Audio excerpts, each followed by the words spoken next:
What's going on, everyone? Welcome back to TTB Sports, and Game 2 of the Stanley Cup Finals just wrapped up, and the Tampa Bay Lightning take this game by a score of 3-2 over the Dallas Stars, and they tie this series at 1 game apiece, going into Game 3, which will be on Wednesday night. And I would say the summary of this game, penalties, and especially in that first period. Dallas, they just dug their own grave the entire time. They took way too many penalties in that first period, and it allowed Tampa Bay to get some momentum going right there, and they score 2 goals on most of their power plays, and they also chip in one at 5-on-5 to make it a 3-0 lead in the first period. Dallas does eventually fight back, getting a goal in the second period, getting a goal in the third period. I felt like going into the second and the third period, Dallas was the much better team going on the rest of the game. Tampa Bay, maybe they stepped up the gas a little bit. They were getting in the penalty trouble, especially in that second period as well, but that first period was such a killer for the Dallas Stars. It was just such a major killer because they dug their own grave.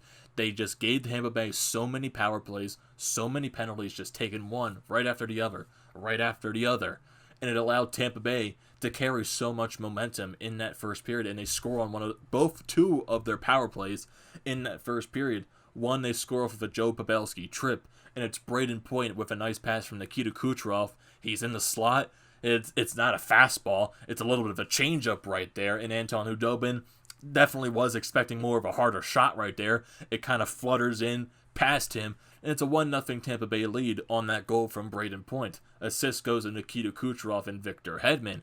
And not that long after, Jamie Oleksiak, he takes a holding penalty, and Tampa Bay once again goes right back onto the power play. And even before these goals, it kind of felt like it was a little bit of back and forth, but Tampa Bay sort of had the upper edge. If you look at shots in this period, Tampa Bay had 14, Dallas had 6.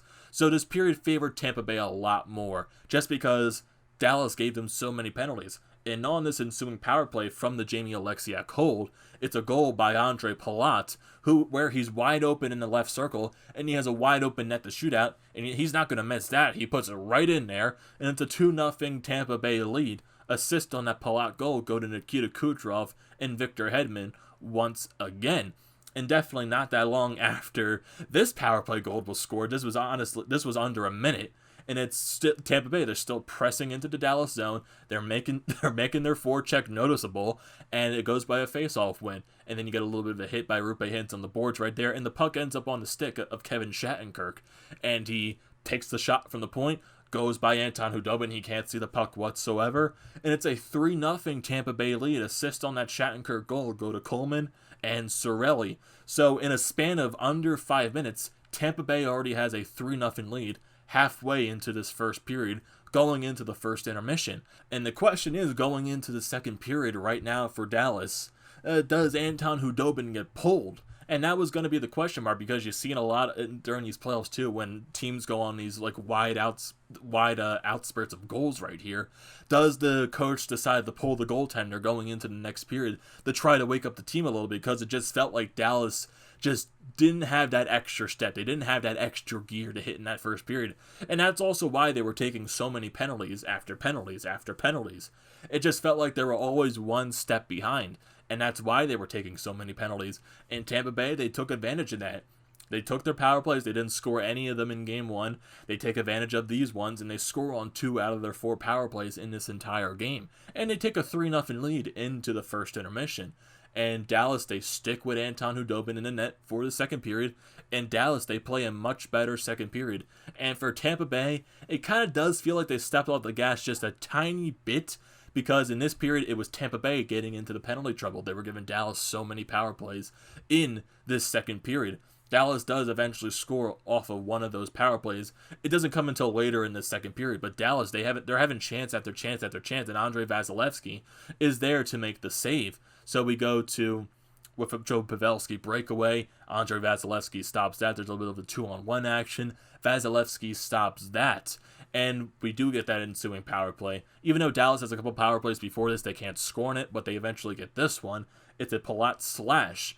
And it doesn't take that long in this power play for the Stars. They win the faceoff. Radulov to Klingberg, who takes the shot from the point. And it's a very nice redirection by Joe Pavelski. And it's a 3-1 Tampa Bay lead. A very nice redirection. The shot was going up. It's a nice redirection to put it down and bounce it right by Vasilevsky.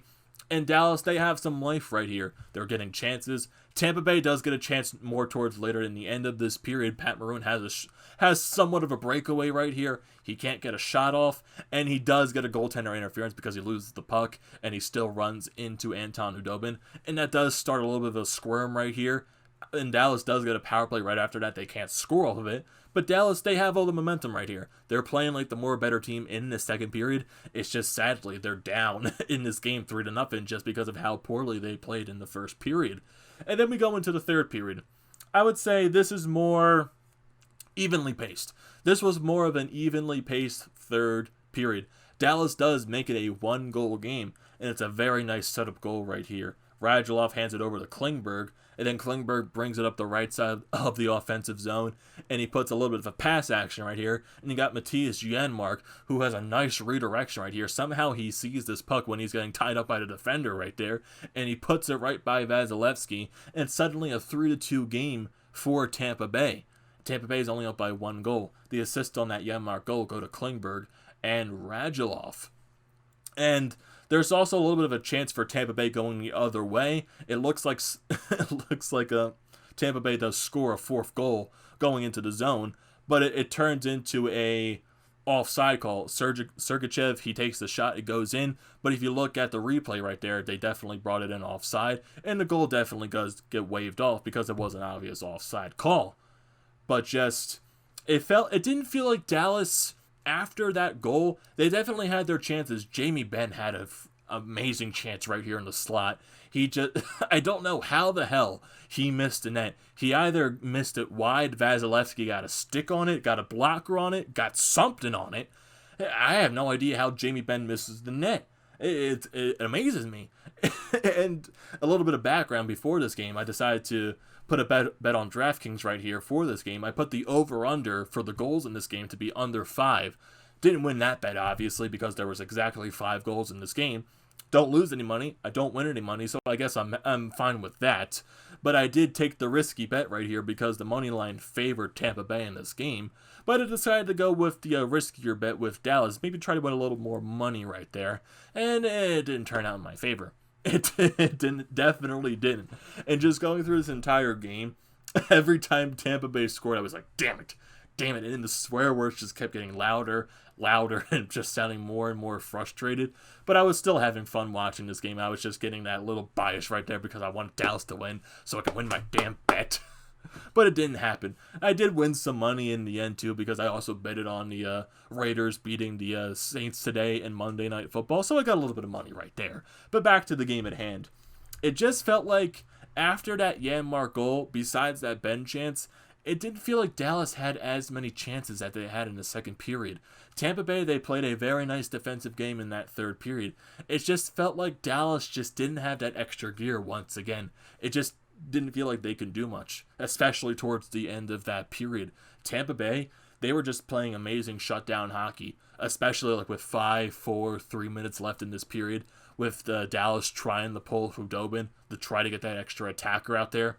Tampa Bay, they were just putting the perfect forecheck out there. They were clogging up the neutral zone. They were clogging up the defensive zone, and they weren't allowing Dallas to basically do anything anything there at all. And there is a couple of icings that go on during these ensuing plays, and Dallas does get some offensive draws right here, but Tampa Bay, they win some of these draws, they get the puck out, and it turns into the same situation all over again. Dallas, they can't get it through the neutral zone, they can't get into the offensive zone, and when they do, Tampa Bay gets control of it immediately. But there's this one play, especially with a couple seconds left in this game, Tampa Bay ices the puck. I think there's like around 3, 4, or 5 seconds left in this game, and Dallas, you can't get any more unlucky on this play. You just can't get any more unlucky. Dallas wins the faceoff. It goes right to the stick of John Klingberg. He takes the shot and his stick shatters. Oh my. I was like, oh my bet, no. I was just like that stick right there was my entire bet. And it just fell apart. And I was like, damn it.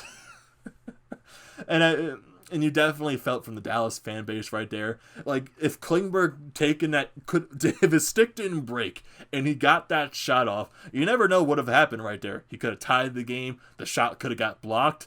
But what would have happened if that stick didn't shatter? That was just like the death-defying moment right there. It was just that Dallas, everything went right for Dallas in that ensuing point, except for that stick break. They won the face-off, got it to Klingberg, and then his stick shatters. It's just like, that's like a heartbreaking thing right there. It's just like, damn. It's just like, damn. Like, what worse could have happened in that situation? It's probably the worst thing that could have happened in this situation. I guess the other thing you could have said, Tampa Bay would have won the face-off and they closed out the game. But I think the worst thing that could have possibly happened right there was Klingberg's stick breaking. Because that definitely was heartbreaking right there. Because who would have known that stick didn't break? Do we have a tie game going into the overtime? Or does it just happen the way it happens and Tampa Bay manages to close off the game?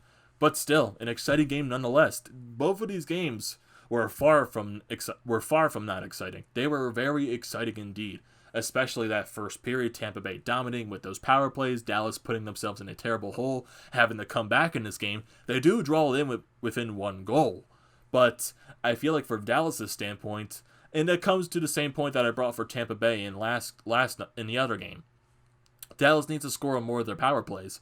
I think in total for the game tonight, they go 1 for 5 on their power plays. It's not good enough. If Tampa Bay is going to continue giving these power plays, I'm going to say the same exact thing like I said to Tampa Bay. You need to score on your power plays. If you're going to be getting hand-fed these power plays, you need to score on them. Going 1 for 5 is not that good enough. It's not acceptable, and you need to score. Tampa Bay, when you were hand-feeding them power plays, they managed to score on half of their opportunities. Tampa Bay went 2 for 4 on their power plays in total. So it's still going to be an interesting series. Now it's a best of 5 right now. So tie series at one game apiece, and let's see what the rest of this series can hold. It's going to be very fun going towards the end. I'm still holding my prediction that Dallas is going to win this series in 6 games. Hopefully I don't jinx Dallas. Hopefully I didn't jinx Dallas with that bet right there because I lost my bet. I was very pissed, but hey, I won some money with the Raiders game right there. So I guess not everyone's still happy. I can't bring any bright spot right there. Not everyone's happy in the end. Dallas fans are definitely not happy, but Tampa Bay fans are very happy at this point. So it's still going to be a very exciting series going down the stretch, and we're all here for it. So what are your guys' thoughts on this game? What are your thoughts on that first period and Dallas putting themselves in a terrible situation, basically digging their own grave? What are your thoughts on Tampa Bay actually contributing on their power plays? And what are your thoughts on Dallas trying to make a comeback in this game? What are your thoughts on the John Klingberg broken stick right there? If you're a Dallas fan, how heartbreaking was that for you? So I definitely want to hear your thoughts in the comment section down below. So don't forget to leave a comment down in the comment section. Don't forget to drop a like. Don't forget to subscribe to the channel. And I'll see you next time.